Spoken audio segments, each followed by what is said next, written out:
Hello, welcome to another edition of Hobby News Daily. I'm still Danny Black, but today I'm joined by Mark from Mark's Card Shop in the Chicago suburbs. What's going on, Mark? How you doing? Doing great. Beautiful weather outside, talking cards. No place I'd rather be, though. So thanks for I having know. me I on, can't Danny. believe we actually get to do this as part of our day. It's cheating. Still just pinching myself every day, So, but this is why we work hard. Well, you led right into where I wanted to go to begin with. Where did you grow up? Who were your guys and your teams growing up? How did you get into cards? Yeah, I'm a little shy about saying my team's growing up because I grew up in Chicagoland, a suburb called Elmhurst, and my dad was from Milwaukee. Got me liking the Lakers and the Cowboys in the '90s era of the Bulls. It was awkward. I really I don't know how I ever lived through that. I still had a big appreciation, of course, for the Bulls and my dad, so I balanced the two. But I was a Laker, Cowboy, Bulls, Bear fan, if you will, Cubs and Blackhawks. And, that pretty much, if any of those teams are winning, I'm happy. But as a Cubs fan, like if the White Sox are winning too, I'm happy too. And now I'm even more happy when everything's going well with Chicago sports. Well, the nice thing is you don't have to worry about the White Sox winning too much.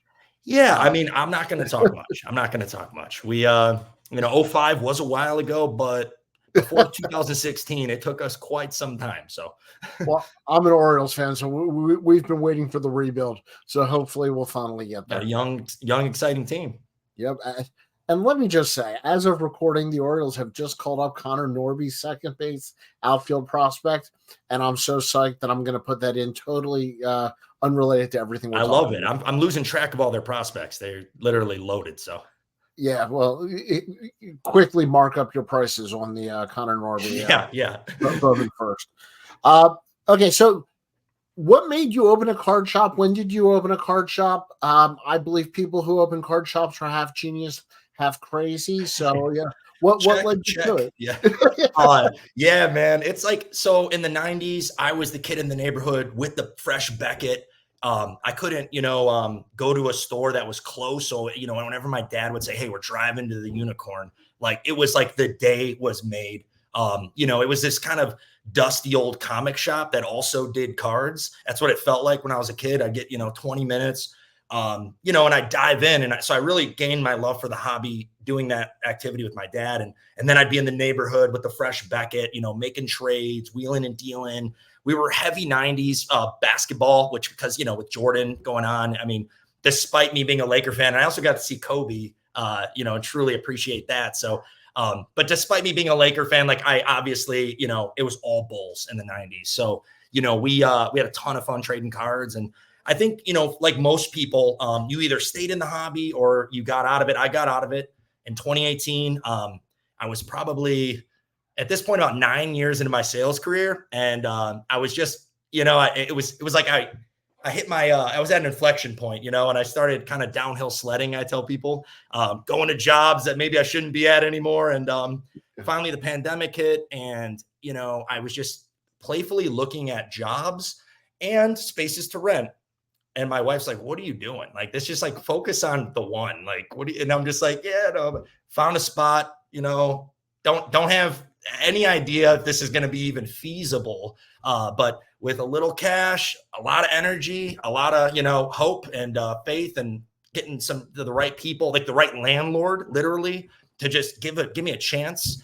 And, it really was awesome because, he was about to put a nail salon in there. And it's like, now we have a community card shop that, I hear so much great feedback about. And it just, even thinking back the journey to this point, it was 3 years, June 1st. And it's been amazing. So.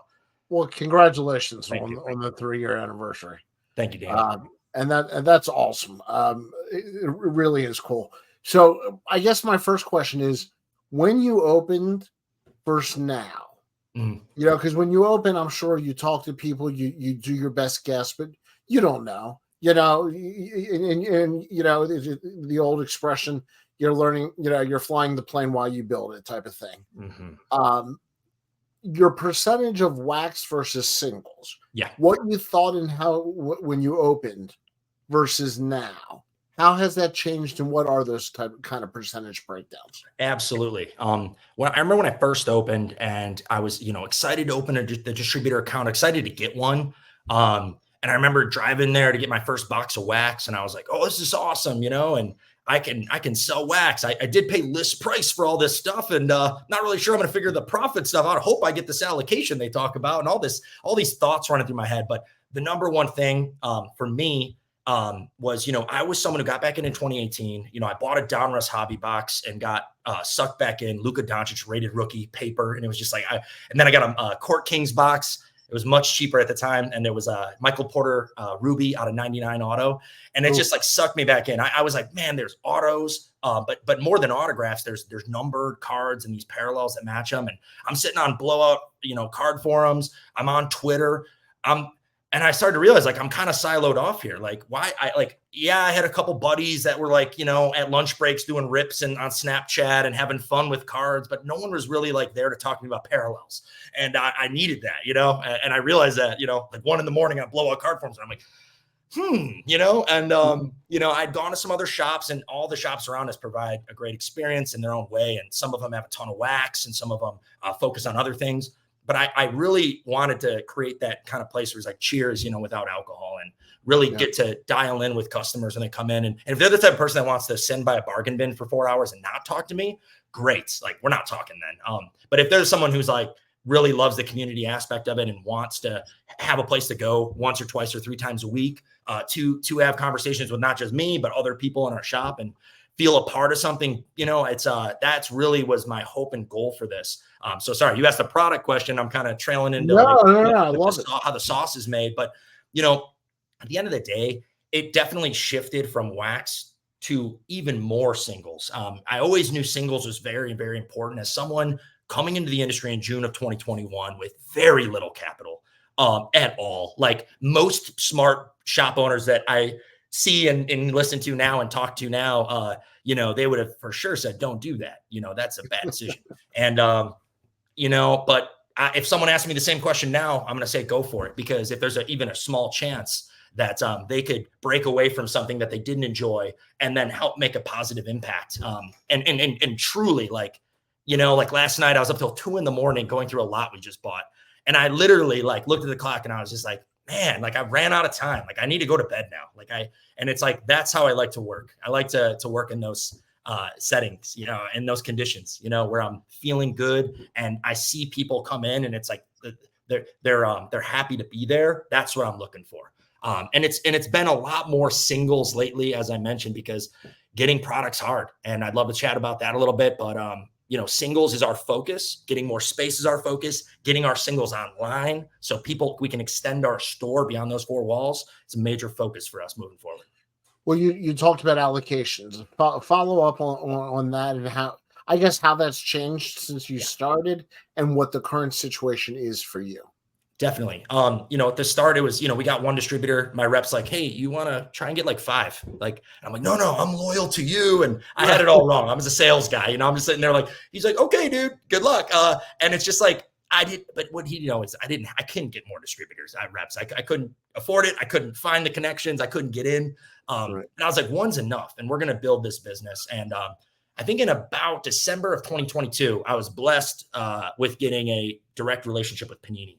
And I really, really worked for that. And it's not like I'm sitting there getting flawless from Panini. I said, we need kids products. We have, the city just built us a bike rack outside. We have families coming in. We have kids coming in. Can you supplement that? Can we get some gravity feeds in here? Can we, I don't, I'm not looking for cases of high-end products. And eventually they gave us a chance. And I will always be a fan of them for that, because they've really helped us out and got us some product that we need. And again, it's not the high end, but it's the stuff that we sell the best. And, kids are happy about it. I can sell gravity packs at what the cost they should be, not marked up. Like when I started in this business, I was buying off eBay and, just trying to break even on some products. And, with Topps, obviously the industry has shifted a ton. Fanatics came in. I think I underestimated a little bit the, our chances of getting in with Topps. I think, or maybe I overestimated rather. we are still trying to get in with Tops. We're still fighting to get in there and be a part of that, because I love that growth. I love that. I want to be a part of this expansion and the 10Xing of the hobby. And I know, though, there's a huge list of people just like myself. So it's like, keep plugging away. We're not going to rely on product, though, to fuel our business. But it would really help. And it's certainly something I'd welcome. And, I wear my Top shirt 3 times a week. People know I love Tops. I always will love Tops. Always have a place in my heart for you, Tops. I just can't wait to partner with you one day. There you go. And if anybody's watching, please call Mark. See, there we go. Memorabilia, commemorative plaques, bobbleheads. Do you carry anything like that, and how much of that is in the store? You see me smiling because, once a week we're getting in the bag, with the brown 90s plaques. Everyone knows them. Everyone had them. I bought as many as I could to fill our bathroom up, not to be disrespectful of those plaques or anything, or the people on those plaques, but they're perfect for like throwing up for a little aesthetic in the bathroom, but like they're hard to resell. So, my first year I was all about it. Any person that came in to sell was a future potential customer. And I still treat the business that way. I mean, I truly, down to people coming in as vendors, I just truly, someone delivering mail, like you're getting a soda on the way out. Like I really appreciate everyone that helps the ecosystem run. But yeah, it's just funny how it all goes sometimes. That is funny. So one of the issues that I hear from store owners all the time is when you're in a business where there could be a negotiation or somebody just wants some money off of this, it's hard to trust other people when you're the owner. So, who else, from in a general standpoint works, covers the store, and how do you do, let's say, buying? Yeah. Does somebody have to make an appointment? And as far as negotiating prices, without getting into too much detail, do you give a certain amount of leeway to other people? Do you have standard, discounts that you're willing to work with? Most certainly. Great questions. To unpack that, we have 4 part-time employees, 2 of which are like retail extraordinaires. They can run the shop when I'm not there. They basically have built their own presence in the community. And, people like to come and see everyone that works at the shop. So having their eyeballs there for comping cards or, helping me kind of evaluate lots is huge. We also have a couple guys that help with, eBay and sorting and shipping and stuff like that, who also handle lots. But the way we do it is like, if it's a few cards, we could probably do that hand-to-hand negotiation and figure something out. And I always tell people the same thing. Like, we have a computer in our shop with eBay preloaded. Anyone has access to. It's in our community corner, we call it. And it's the whole idea is like, I want to align on values, however that looks. If it's busy, I'm going to need you to do some heavy lifting for me and check out what that card's worth. There's 4 other people selling and it's just me.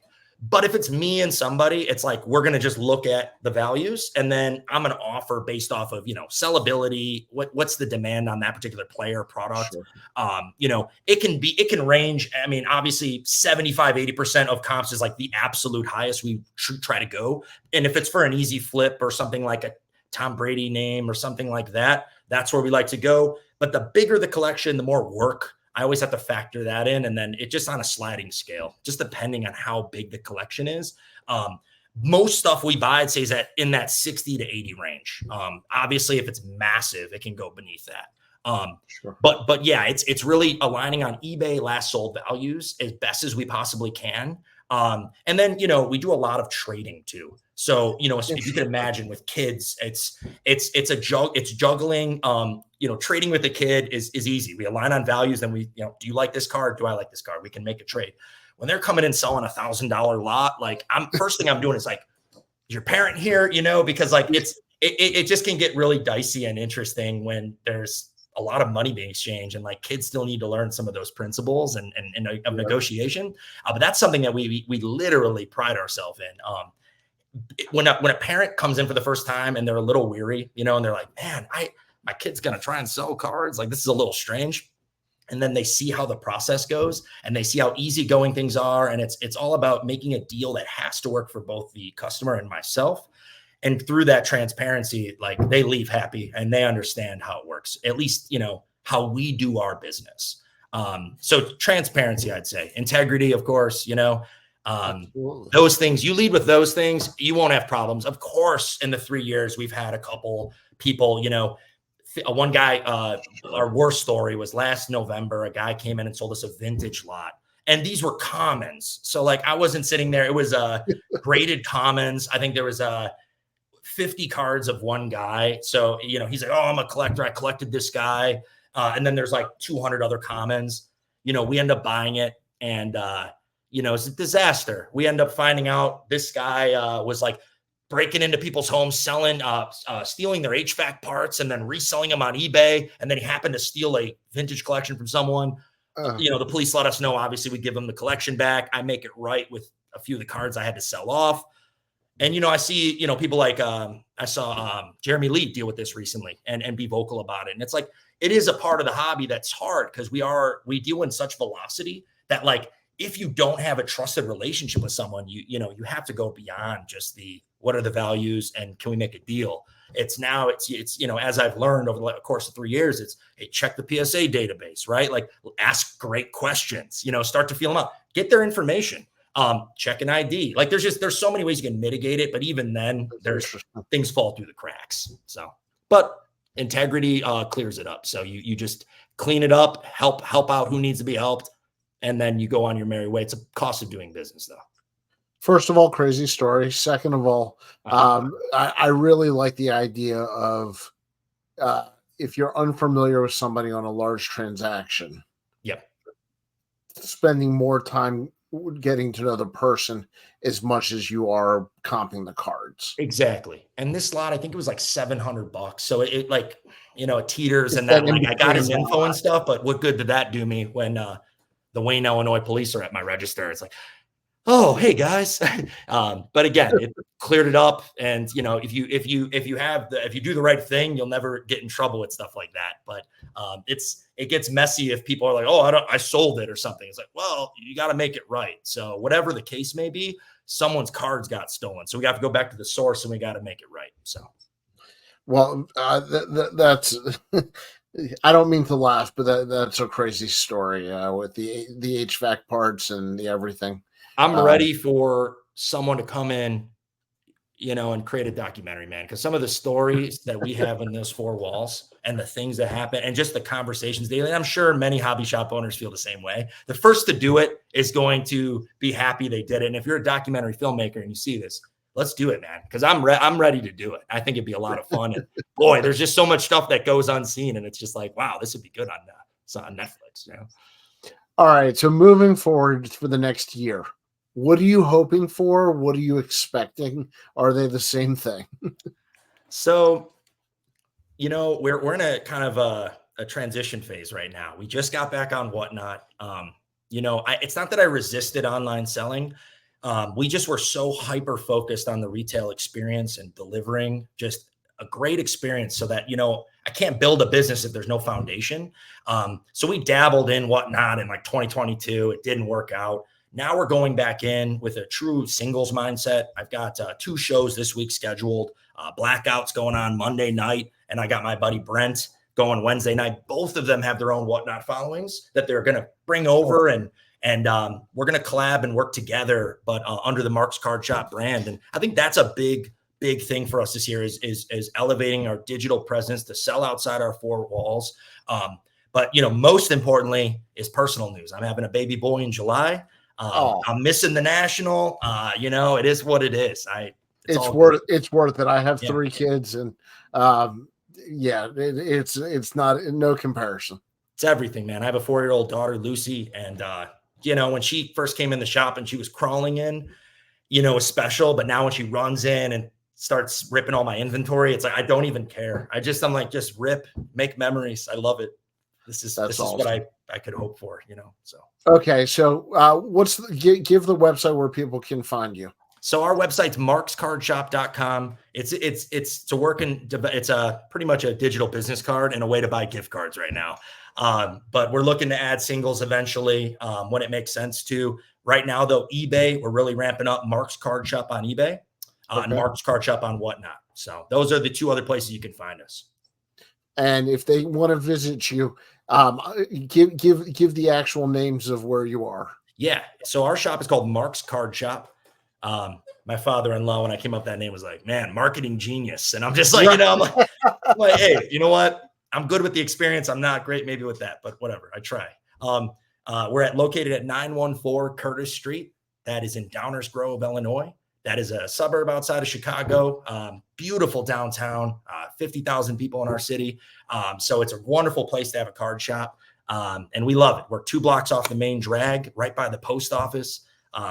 I never want to leave the location. It's only 650 square feet. So when you brought up memorabilia, it was a quick conversation, but it's our little slice of heaven. So, well, and I will tell people, not this year, but the next 2 years, the National will be in Chicago.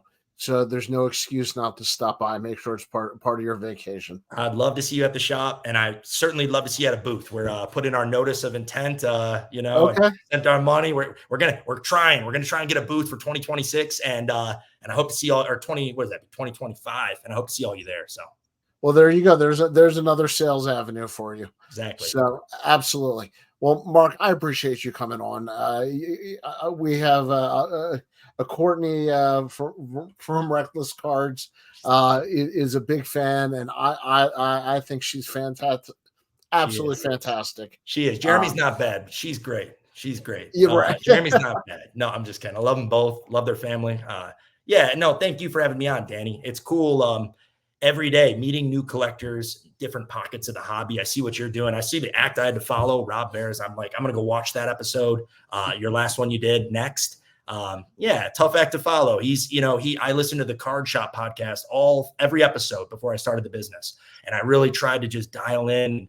His episode with them was one I really, took some inspiration from, and, long way to go. But, if I can try and emulate some things he's doing, I'm sure we'll find success.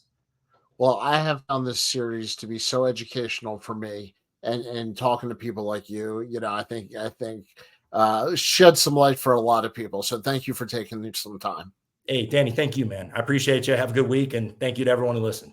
All right, Mark, I'll see you in the green room. To everybody else, thanks for watching or listening, however you take us in, and tune into the next episode of hobbynewsdaily.com. Make sure you like and subscribe. See you later. Thanks, guys.